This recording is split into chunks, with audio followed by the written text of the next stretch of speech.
So you might be in a situation where your microphone isn't working on your Android device. This kind of problem might happen if you are on mute or if your microphone is covered.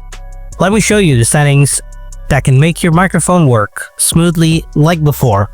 So let's get started. Step 1. Check your microphone permissions. In many cases, the problem isn't with the phone itself, but with app permissions. Here's how to check. First, open your settings. Then go to Security and Privacy. Scroll down and tap on Controls and Alerts. Here, you can see the microphone access option. Make sure it's turned on.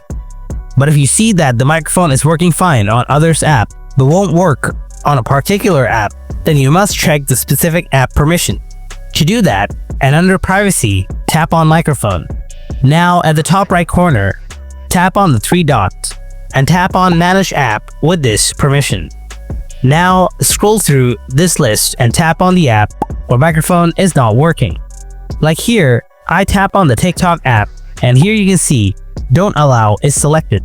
Now select Allow only while using the app. I hope it will fix your microphone issues on Android. If you found this video helpful, make sure to like and subscribe to my channel. Thanks for watching and I'll see you in the next video.